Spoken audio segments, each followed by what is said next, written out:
नमस्कार। पीडी व्यास नाम है हमारा। आप देखना शुरू कर चुके हैं नारी दूत। आज मेरे साथ है बीकानेर भाजपा प्रत्याशी जेठानंद व्यास। इनसे बात करते हैं कि इनका चुनाव में क्या माहौल है, इनको क्या लग रहा है। उसके बाद बीकानेर की जन समस्याओं को इस वीडियो के माध्यम से उठाएंगे। आपका नारी दूत चैनल पर स्वागत है। माँ भारती के चरणों में नमन। बीकानेर में जनता जो है वो कांग्रेस को हराने के लिए तत्पर है और जनता पूर्णतः ये मानस बना चुकी है कि कांग्रेस को हराना है, इसलिए माहौल तो अच्छा ही है। मैं सर आपसे ये पूछूंगा, आपके विधायक बनने के बाद में जो जनता आपसे अपेक्षा रखती है उसके ही प्रश्न पूछूंगा। आज मैं जनता के प्रश्न पूछने के लिए आपके पास आया हूं। वो ये कि ईसीबी कॉलेज में लगभग 155 कार्यरत है, जो कर्मचारी कार्यरत थे उनको इस सरकार ने हटा दिया। आपके विधायक बनने के बाद उनके बारे में आप क्या करेंगे? जैसे भी नियमानुसार होगा उन सब का पक्ष लूँगा, उसका सहयोग करूँगा। नहीं, नौकरी लगवाने के लिए करेंगे, नियमानुसार में तो कई अड़चनें आ जाएगी, लेकिन आप विधायक बनने के बाद उनको लगाने पर कितना जोर दे पाएंगे? नियम से कोई परे नहीं जा सकता, इसलिए नियमानुसार ही ये काम होगा। और तृतीय श्रेणी जो टीचर है, पूरे राज्य में लगभग 2.5 लाख। 5 साल सरकार हो गई कांग्रेस की, उसमें उनका स्थानांतरण नहीं हुआ। वर्षों से लोग गांव में बैठे हैं और जिनकी अप्रोच है वो अपने गृह जिले में आ गए, तो उनके बारे में आप क्या करेंगे? तृतीय श्रेणी शिक्षकों के लिए सरकार से आग्रह करेंगे कि ऐसी नीति बनाए जो वर्षों से दूर बैठे हैं वो बिना किसी राजनीति की सिफारिश से अपने क्षेत्र में आ जाए। तो स्थानांतरण जो है उसमें राजनीति नहीं होनी चाहिए, इसलिए उनसे आग्रह करेंगे कि सरकार में जब जाएंगे वहाँ तो एक ऐसी वो नीति बनाने के लिए प्रयास करेंगे। राजस्थान में 27,000 राशन डीलर है। उन 27,000 राशन डीलरों का जो मानदेय है, न तो उनका कमीशन बढ़ा, न सरकार ने मानदेय दिया। जबकि पिछली सरकार, ये जो कांग्रेस सरकार थी, उन्होंने अपने घोषणा पत्र में ये वादा किया था कि मानदेय बढ़ाएंगे और या उनको कमीशन बढ़ाएंगे, मानदेय देंगे या कमीशन बढ़ाएंगे, लेकिन सरकार ने कुछ नहीं किया। उन्होंने हड़ताल भी की। उस हड़ताल को सरकार ने अपने राजनीतिक घटनाक्रम से समाप्त करवा दी। तो आपके विधायक बनने के बाद उनके बारे में आपने क्या सोचा है?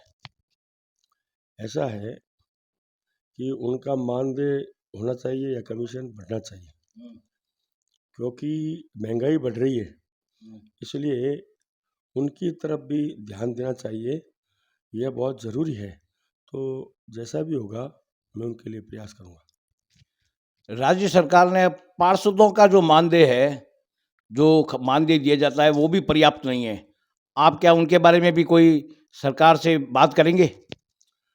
अवश्य समय को देखते हुए उनके लिए प्रयास करना ही चाहिए। बीकानेर में बल्कि पूरे राजस्थान में विभागों में सामंजस्य के अभाव में, जैसे आज सड़क बनती है, 2 दिन बाद सड़क में पानी लीकेज हो जाता है, सड़क टूट जाती है, तो विभागों में सामंजस्य नहीं है। सड़क वापस बनती है तो लाखों रुपए लगते हैं, जबकि रोड कट हजारों रुपए में मिलता है। इस बारे में आप क्या करेंगे? वास्तव में आपकी बात सही है कि जनता का जो धन है उसका सदुपयोग होना चाहिए। इसके लिए कोई न कोई ऐसा प्रयास होना चाहिए कि वो सड़क बार बार नहीं टूटे। इसके लिए कोई न कोई ऐसी सोचा जाएगा और उसके लिए कोई ऐसी व्यवस्था करने का प्रयास करेंगे। ये जो ट्रेजरी में बिल तो पास हो जाते हैं ठेकेदारों के, जो नौकरी करने वालों के, लेकिन ईसीएस सरकार देती नहीं है समय पर। इसके लिए उनका भुगतान 6-6 महीने नहीं होता। रिटायरमेंट के बाद लोगों को 6-6 महीने ही पेमेंट नहीं होता, और ठेकेदार जो काम करते हैं उनका पेमेंट 6 महीने, साल भर नहीं होता। इससे उनको जितनी रेट पहले तो वो रेट कम में काम लेते हैं, उसके बाद में उनको ब्याज का घाटा होता है। तो इस बारे में आप सरकार को क्या कहेंगे? कैसे उनका जो समस्या है उसका निस्तारण करा पाएँगे? ऐसा है कि अभी वर्तमान जो सरकार है और यहाँ के जो भी विधायक हैं, उनका मन साफ न होने के कारण और जैसे ये अफसरों का या नीचे जो भी है, उनकी मायूसी के कारण ऐसा होता है।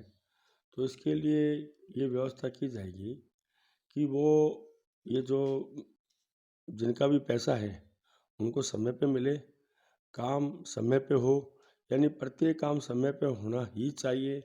और ठेकेदार भी है तो उनकी भी जो धन है और उनका पैसा ज़्यादा लंबे समय तक नहीं, क्योंकि उनका भी परिवार है, उनका भी ये बिजनेस है।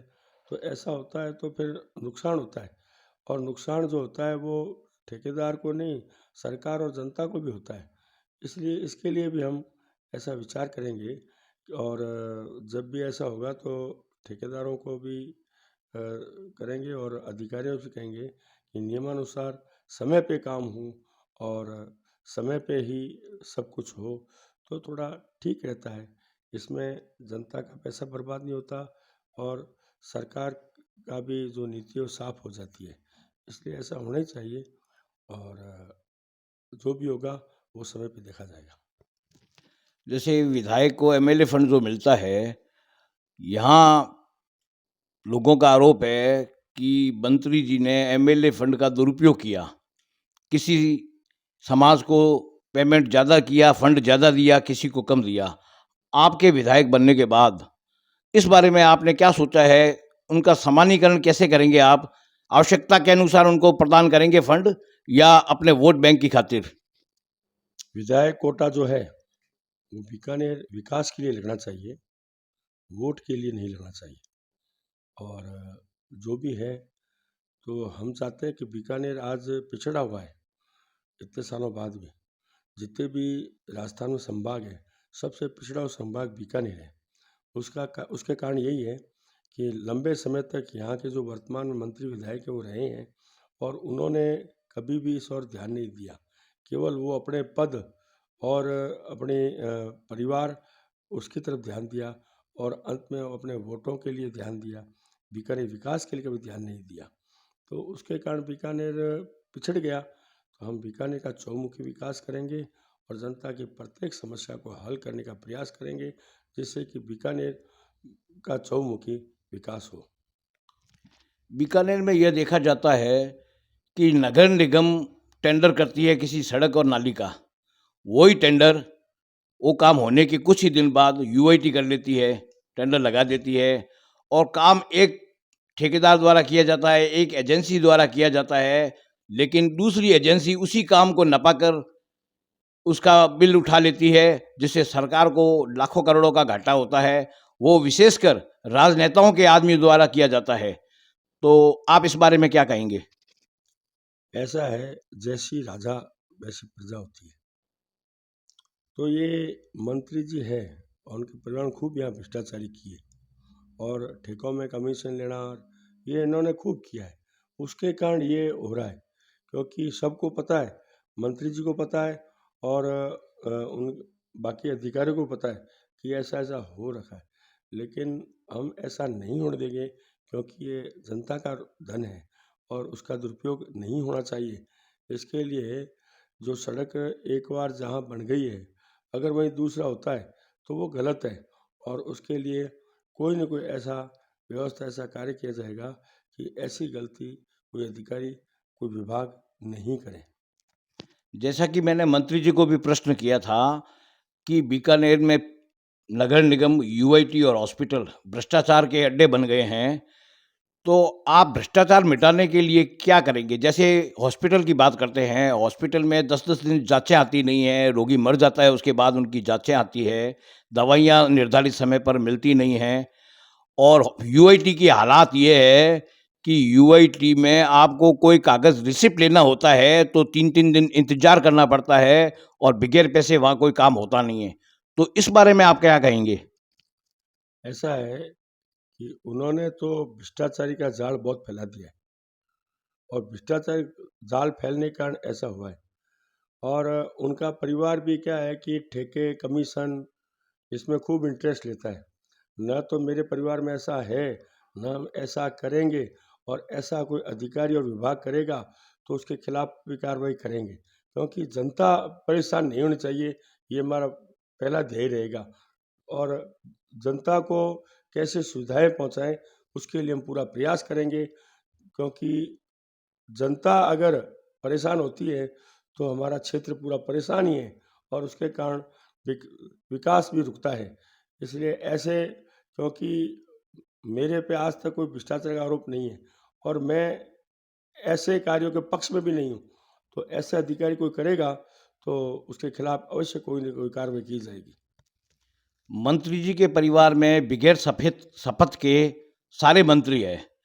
तो आप विधायक बनने के बाद जयपुर चले जाएँगे। आपके पीछे से आपके परिवार में विधायकी कौन करेगा और कितने विधायक बन जाएँगे? मेरे में मैं केवल एक ही विधायक रहूँगा, और जो भी कार्यकर्ता और जनता है वो मेरे से सीधी मिलेगी। अगर कहीं कारणवश ऐसा होता है तो भी वो किसी न किसी माध्यम से सीधा मेरे से मिलेंगे, और मेरे यहाँ कोई विधायक नहीं है, सब अपना अपना काम करते हैं। जैसा कि अभी हमारे परिवार में पार्षद है तो कोई हस्तक्षेप नहीं करता, केवल पार्षद जो है वो करती है काम। तो आप विधायक बनेंगे तो केवल एक जाति विशेष के जो आपको जिताएँगे उनके केवल विधायक नहीं रहेंगे। बीकानेर में 2.25 लाख की जनसंख्या से ज़्यादा है, तो आप अकेले उन सभी को कैसे संतुष्ट कर पाएँगे? ऐसा है कि अगर व्यक्ति चाहता है, मन होता है, तो सबको संतुष्ट कर सकता है, उसको कहीं आवश्यकता नहीं है। क्योंकि जनता को मैंने देखा है, मैं तो फील्ड में रहता हूँ, जनता का विशेष कोई काम है ही नहीं। जनता कोई काम नहीं है। जनता ये छोटे-मोटे काम होते हैं, अगर उनके लिए तुरंत फ़ोन कर दिया जाता है, तो मेरे हिसाब से ऐसी समस्या आएगी नहीं कि कोई संतुष्ट असंतुष्ट हो। तो मैं पूरा प्रयास करूँगा कि, और जैसा कि मैंने ये भी कहा है अपने जगह-जगह प्रचार में भी, कि मैं दूसरे पिछले विधायकों जैसे 4.5 साल से क्षेत्र में नहीं जाऊँगा। मैं तो हर 2 ढाई महीने में हर क्षेत्र में जाऊँगा और वहीं उनकी समस्या सुनूँगा और हल करने का प्रयास करूँगा। तो ऐसी नौबत आएगी भी नहीं, क्योंकि जनता के जब सामने जाके उसकी समस्या सुनेंगे तो उनको कहाँ परेशानी आएगी। इसलिए मैं जो भी काम करूँगा जनता के हित में करूँगा, जनता को कहीं परेशानी नहीं हो ऐसा कार्य करूँगा, ये मेरा पूरा प्रयास रहेगा। बीकानेर अभी उड़ता पंजाब बनता जा रहा है। यहाँ पर नशाखोरी ज़्यादा हो गई है, जिससे युवा भटकाव में हैं। और यहाँ देखा यह जा रहा है कि बीकानेर में ये जो वो ब्याज कमाने वाले ऊँचे ब्याज में लोगों को पैसा देते हैं। उसके बाद में जो लेने वाला है, जिनको ज़रूरत होती है, उस वक़्त वो ब्याज के बारे में कुछ सोचता नहीं है। लेने के बाद उनकी गुंडागर्दी के बल पर परेशान प्रताड़ित होता है। फिर यहाँ तक नौबत आ जाती है कि वो आत्महत्या कर लेता है, जैसा कि आपको भी पता है, मुझे भी पता है, किन लोगों ने, कितने परिवार के लोगों ने की है। तो इस बारे में आप क्या सोच रखा है? यहाँ जो मंत्री जी और उनके परिवार के लोग हैं, वो पुलिस में डायरेक्ट हस्तक्षेप करते हैं, और वो हस्तक्षेप के कारण ऐसी नौबत आती है। तो पुलिस न्यायप्रिय कार्य करे, उसके लिए हमें तत्पर रहना होगा। क्योंकि अभी भी आपने देखा होगा, जसूसर गेट पर एक पुलिस अधिकारी ने केवल क्योंकि जब ऊपर से चुनाव आयोग का उसका है कि जब भी कोई बिना नंबर किया ऐसे बाहर की गाड़ी जाती है तो उसको चेक करते हैं। तो मैं रामदेवरा गया, रामदेवरा से मैं जब आ रहा था तो बीच में मेरी गाड़ी रोक के चेक की, मैंने अपनी गाड़ी चेक करवाई। लेकिन यहाँ जसूसर गेट पर उसकी गाड़ी चेक करने के लिए रोकी गई, तो जैसे उन्होंने गुंडे पाल रखे हैं, एक ने उनके थप्पड़ मार दी, और मंत्री जी फ़ोन करके जब ये कहते हैं कि मेरे आदमी हैं, इनको छोड़ दो और माफ़ी माँगो, तो ये मतलब बीकानेर में गुंडों को प्रश्रय देना, अशांति पैदा करना, ये उनका है। मैं ऐसा कार्य कभी नहीं करूँगा। अगर कोई ऐसा गलत काम करता है तो उसको सज़ा तो मिलनी चाहिए, ये कोई तरीका थोड़ी है। अगर थानेदार के उन्होंने थप्पड़ मारी है और थानेदार उसके लिए कुछ नहीं कर सका, तो फिर जनता की कौन सुनेगा? जनता के लिए कोई नहीं है। ऐसे उन्होंने बीकानेर में कई जगह ऐसे गुंडे पाल रखे हैं और वो गुंडे जो हैं वो ऐसे जनता को परेशान करते हैं। और एक ऐसा भी मुद्दा आया हमारे यहाँ कि एक व्यक्ति के घर का निर्माण कर रहा था, पड़ोसी जो है वो गलत तरीके से उसने उसको परेशान उसको मतलब माहौल ख़राब कर रहा था। तो उसने थानेदार को जब एक एप्लीकेशन दी तो मंत्री जी के भतीजे के कहने से और जिसने अपने उसके लिए दी कि मेरे ये पड़ोस में ये परेशान कर रहा है वो, उसी व्यक्ति को 151 अंदर रख दिया। तो ये जो है गलत तरीके से अपने लोगों का पक्ष लेना और ये काम करना, इससे क्या होता है कि अव्यवस्था होती है, अशांति होती है। और जैसा कि आप कह रहे हो ये फैल रहा है ये, तो ये फैलना स्वाभाविक है क्योंकि राजनीतिक लोग अगर ऐसे लोगों पर से देंगे तो ये तो होगा ही होगा शहर में। इसलिए ऐसे लोगों को अगर अपने हैं तो उनको समझाना चाहिए, अगर नहीं समझते हैं तो कानून अपना काम करे, उसमें राजनीतिक लोगों को एक्सेप्ट नहीं करना चाहिए, जिससे बीकानेर में शांति रहे। और जैसे कि ये जो युवा भटक रहे हैं ऐसा हो रहे हैं तो उस पर अंकुश होगा। मंत्री जी पुष्करना ब्राह्मण समाज के नाम पर टिकट लाते हैं, पुष्करना समाज उनको जिताता है, पुष्करना समाज ही कोटे से वो मंत्री बनते हैं। लेकिन मंत्री जी ने ये गोविंद व्यास जो सीआई है अपने शहर के थाने के, उनको इस तरह का उनके साथ सार्वजनिक स्थान पर व्यवहार किया गया। मंत्री जी उनकी सिफारिश के लिए एसपी महोदय से भी मिले, तो आपने कुछ ऐसा कोई बयान नहीं दिया उनके पक्ष में। आप भी ब्राह्मण हैं, आपके समाज के हैं, तो आपने कोई इस बारे में कोई भी बयान जारी नहीं किया। इसका क्या कारण हो सकता है? ऐसा है कि जब ये घटना घटित हुई तो मंत्री जी के दबाव में थानेदार ने भी और एसपी ने मुकदमा दर्ज नहीं किया। लेकिन मैं आईजी से मिला, उनके आगे स्पष्ट किया तो आईजी साहब ने हस्तक्षेप करके मुकदमा यह दर्ज करवाया। लेकिन मैं ऐसी घटनाओं को लेकर राजनीति नहीं करना चाहता, कार्रवाई करवाना चाहता हूँ। तो कार्रवाई के लिए मैंने प्रयास कर लिया और वो कार्रवाई शुरू हुई, ठीक है ना। तो इसलिए मुझे ये आवश्यकता नहीं है कि मैं ऐसी घटना को लेकर केवल बयानबाजी करूं अपने वोटों के लिए, मैं ये नहीं चाहता। तो जो कार्रवाई शुरू हो गई तो फिर हमने कहा ठीक है, हम संतुष्ट हैं, कार्रवाई शुरू हो गई। लेकिन मंत्री जी उसके बाद भी एसपी से मिले कि उनकी गिरफ्तारी नहीं हो, और ऐसा आज भी दबाव बनाया जा रहा है एसपी पे कि वो एक भी गिरफ्तार नहीं हुए। तो ये अब उनकी सरकार है और इस सरकार के दबाव में प्रशासन है। तो जैसे भी चुनाव के बाद बीजेपी सरकार आएगी तो ऐसी घटनाओं पर अंकुश किया जाएगा और ऐसे लोगों के खिलाफ सख्त कार्रवाई की जाएगी, ऐसा प्रयास किया जाएगा। ऐसे कई मुद्दे हैं। पहला ये जो घटनाक्रम पहला है नहीं है, मंत्री जी के कई आदमी राजकार्य में बाधा उत्पन्न कर चुके हैं, उनके खिलाफ संबंधित थानों में मुकदमे हैं, उसके बावजूद मंत्री जी के दबाव में एफआईआर लग चुकी है और उन पे आज तक कोई कार्रवाई नहीं हुई। उनके बारे में भी आप कुछ कार्रवाई करने के लिए सोच रखे हैं? अगर कोई गलत है और किसी जनता में किसी व्यक्ति का अन्याय हुआ है और वो गलत है तो उसके लिए प्रशासन में दबाव बढ़ा जाएगा कि वो निष्पक्ष रूप से उसकी जांच करके कार्रवाई करे। इन भूमाफियाओं से बीकानेर पूरा परेशान और वह प्रताड़ित है, तो आप उनके खिलाफ क्या करेंगे? भूमाफियाओं का जितना भी प्रेस है मंत्री जी का है, उनके परिवार का है।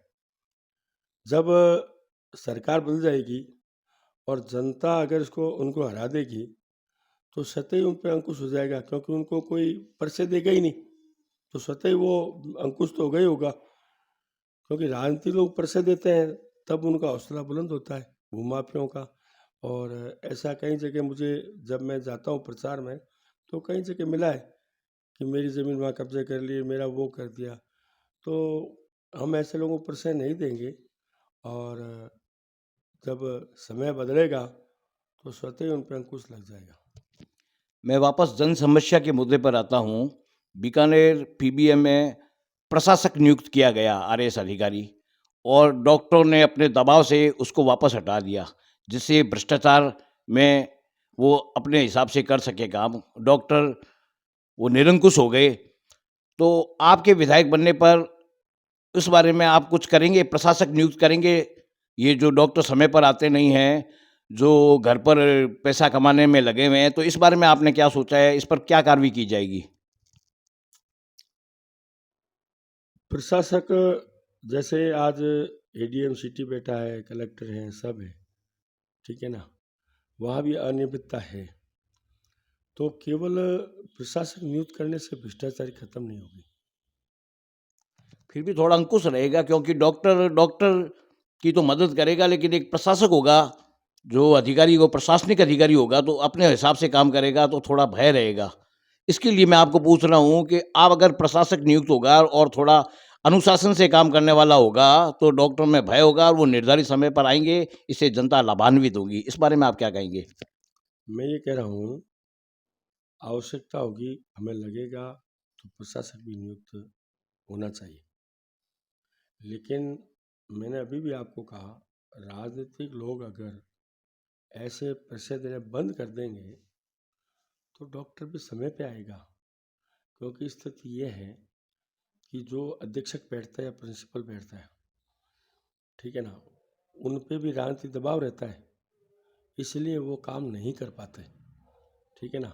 प्रिंसिपल जैसे होता है, एक प्रिंसिपल ऐसा भी आया था यहाँ जिसने डॉक्टरों को एकदम कस दिया था, तो डॉक्टर समय पे आने लगे, लेकिन फिर राजनीतिक टेलीफोन जाने से वो बेचारा काम नहीं कर पाया सही ढंग से। तो इसके लिए मुझे ऐसा लग रहा है कि राजनीतिक हस्तक्षेप बंद होना चाहिए ऐसे स्थानों पर। और प्रिंसिपल है, अधीक्षक है, उन पे दबाव अगर रहता है सही ढंग से कि आपके डॉक्टर समय पे आना चाहिए, वो होना चाहिए, तो फिर वहाँ प्रशासक की आवश्यकता रहती भी नहीं है। और फिर उसके बाद भी होगा, लगेगी आवश्यकता, तो प्रशासक का भी उसको करने के लिए हम प्रयास करें। बीकानेर की रेल फाटक समस्या, विशेषकर कोर्ट गेट की, पिछले 4 दशक से तो मैं देख रहा हूँ, जो भी एमएलए बना, मंत्री बना, एमपी बना, वो ये कह रहे हैं मैं इस समस्या को हल करवा दूँगा। आपने इस बारे में क्या सोच रखा है? फाटक की समस्या हल हो सकती है जब रेलवे और राज्य सरकार के बीच में एलिवेटेड रोड का तय हुआ। लेकिन कुछ लोग जिनकी ज़मीनें बाहर की तरफ है, वो अपनी ज़मीनों की कीमत बढ़ाने के लिए और दबाव बनाया कि बाईपास ये हो, रेल बाईपास। तो रेल बाईपास का तो रेलवे विभाग ने उसको खारिज कर दिया, लेकिन फिर भी आज यही दबाव बनाया जा रहा है और उसको उलझाया जा रहा है, ठीक है ना। कभी ये कहते हैं कि अंडरब्रिज कर लो, कभी वो कहते हैं, यानी कुल मिला के ऐसा उलझाया जा रहा है कि जो उसको आप सुलझाएँगे कैसे? बता रहा हूँ मैं, जो लोग ये अभी तक भी ये चाह रहे हैं कि कैसे करके सब परेशान होकर बाईपास पे राजी हो जाए। लेकिन मेरे हिसाब से बहुत से शहरों में रेल जो है शहर के बीच में से है, तो वहाँ कहीं एलिवेटेड रोड बनी है, कहीं पुल बना है, तो यहाँ भी एलिवेटेड रोड बन जाए, एलिवेटेड रोड बन जाए तो ये समस्या हल हो सकती है। ऐसी कोई बड़ी समस्या है नहीं, लेकिन अभी तक मुझे ऐसा लग रहा है किसी ने भी पक्का मानस नहीं बनाया इसको सुलझाने का। तो मैं इसको सुलझाने का पूरा प्रयास करूँगा। अगर नेता मानस बना लेंगे, तो फिर चुनाव में मुद्दा रहेगा क्या? ऐसा है कि पहले यहाँ बीकानेर में मुकदमा ये होता था अपने ये अपने जो उसके सामने जूनागढ़ के सामने अपना ये है तालाब, तो इसके लिए पहले ये एक बहुत बड़ी समस्या थी। लेकिन बीजेपी सरकार आई और वसुंधरा जी ने उसको हल कर दिया, मुद्दा ख़त्म हो गया। तो ये मुद्दा भी हम ख़त्म कर देंगे तो भविष्य में कोई ये मुद्दा बनाएगा ही नहीं।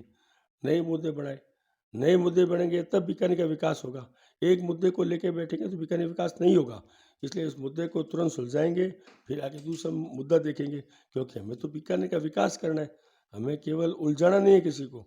और हमें तो राजनीति विकास के लिए ही करनी है और जनता के सुविधा के उसके लिए करनी है। इसलिए इसको सुलझाने का पूरा प्रयास करेंगे और भविष्य में कोई भी राजनीतिक पार्टी इसको मुद्दा नहीं बनाएगी फिर। साथियों, आप जेठानंद व्यास, आज मैंने इनसे बीकानेर की जन समस्याओं के बारे में बातचीत की है। मेरा साक्षात्कार केवल चुनाव के बारे में नहीं था, आप लोगों की जो समस्या थी वो मैंने इनके सामने रखी है। इन्होंने लंबे चौड़े वादे किए हैं। चूँकि आपको पता है कि हर नेता विधायक एमपी बनने के बाद अपने वादे भूल जाता है। अब देखना यह है कि वे विधायक बनने के बाद अपने वादे भूलेंगे या इन वादों को क्रियान्वित करने की कोशिश करेंगे। अगर आपको यह वीडियो अच्छा लगा तो लाइक, शेयर और सब्सक्राइब ज़रूर करें। अपना और अपनों का ख्याल रखिए। कैमरा पर्सन विकास सेवक के साथ दीजिए इजाज़त। नमस्कार।